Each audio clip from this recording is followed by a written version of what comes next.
somehow Palpatine survived. That is the stupidest scene in Star Wars history.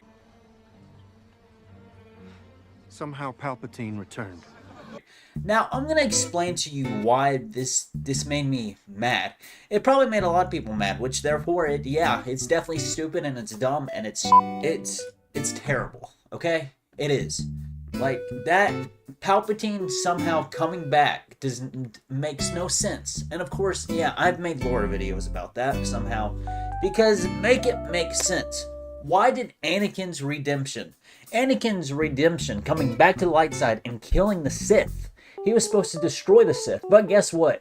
J.J. Abrams decided to bring Palpatine back, even though he was already dead. He's gonna explain this like some sort of cloning system on Exegol made him come back, which makes no sense at all. That's like saying I'm black.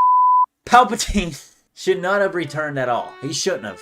And I have so many reasons on why he shouldn't have returned. For one, it's terrible writing. You had 2 movies to set up this whole sequel trilogy on how Adam Driver, Kylo Ren was supposed to be this villain that was supposed to go deeper and deeper and deeper into the dark side.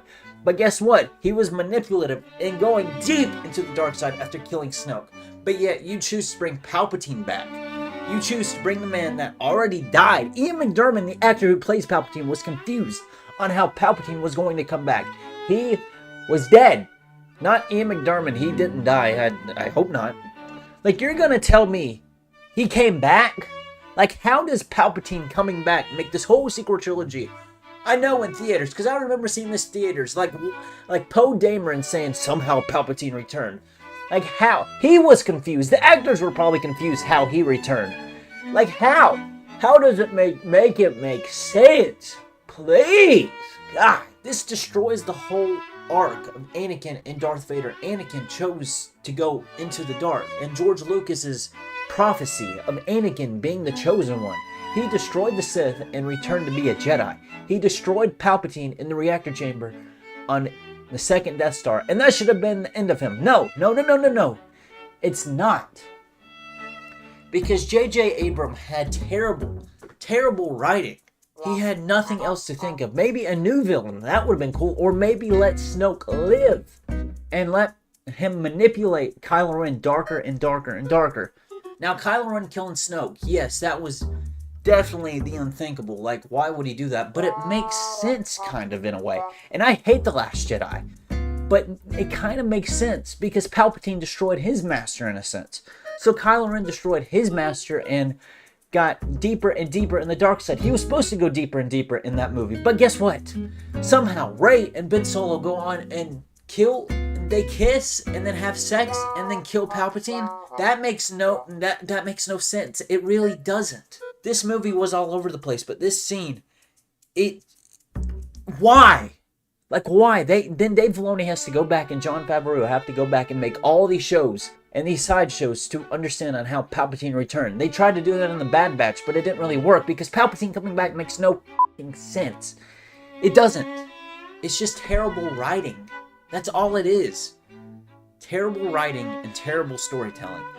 Like, I'm pretty sure Poe Dameron, the actor who plays Poe Dameron, was confused. And all of them were probably confused. Like, how does Palpatine return? He was dead. He was dead. Dead.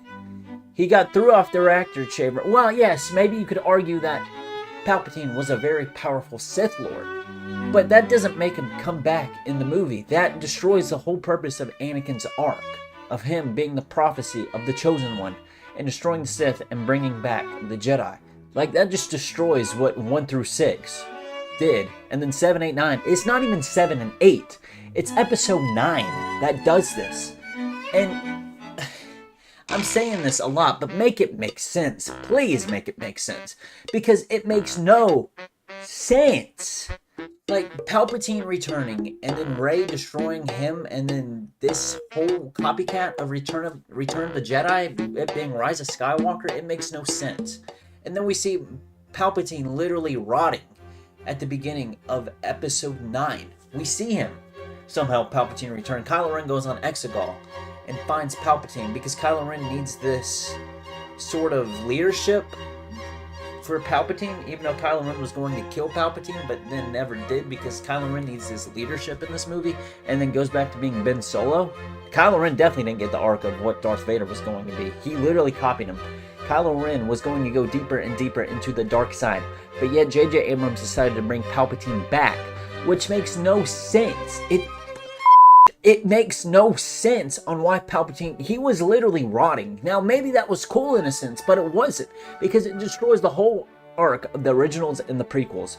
1 through 6, Anakin was the prophecy of the Chosen One. He joined the dark side, but killed the Sith at the end and brought back and was Anakin Skywalker again, and was redeemed by his son. But this just goes against it, because Darth Vader killed Palpatine in Episode 6. But guess what? In Episode 9, you know who kills Palpatine? Rey. Rey is not a Jedi, and is nowhere close to a Jedi. She is a scavenger, and should have stayed a scavenger. She has terrible writing. Very terrible writing. And don't even get me started on the Acolyte, but Palpatine coming back, like, I want it to make sense, but it doesn't make sense at all. Like, it doesn't.